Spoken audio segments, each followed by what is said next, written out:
everywhere you go. His name was David Kindersley, and he was responsible for the lettering that you see on street signs across the country.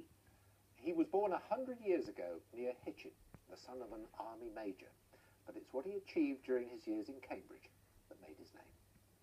In his studio, craftsmen are still carving stone 20 years after his death. They're celebrating his centenary here. You may not recognise him or know his name, but you've seen his work, read it time and time again. David Kindersley, designer of this. That font was designed around 1947 right here in Cambridge. Now you can see it pretty much on any corner, anywhere in this country. Lida, his widow, has also made a career cutting letters. They met when she was in her 20s and were together for more than 20 years. She fell in love with him and his work. Went straight up to him and said, "I'm Lida from Holland," and he looked at me and that was it. It wasn't even a choice, that was just my life. That was it. Street lettering is everywhere.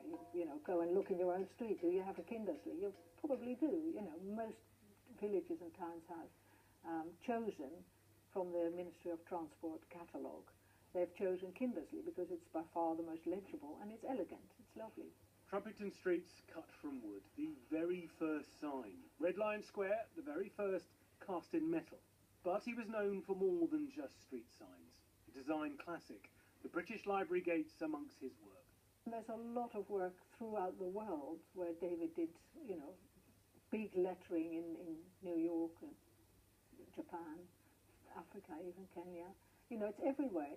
That was him. He was always working, you know, day and night. And I know that because I was there at night. He would wake up in the night and say, "Wow, if I change that," and that would, and he would be right in there. He never stopped until he died, of course.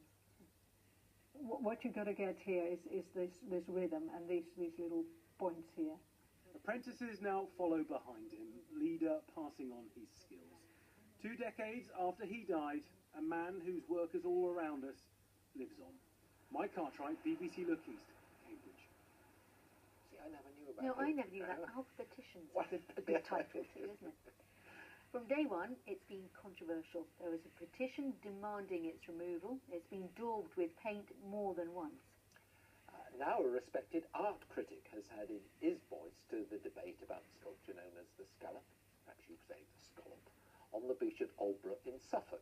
Jonathan Jones says it's unimaginative and banal.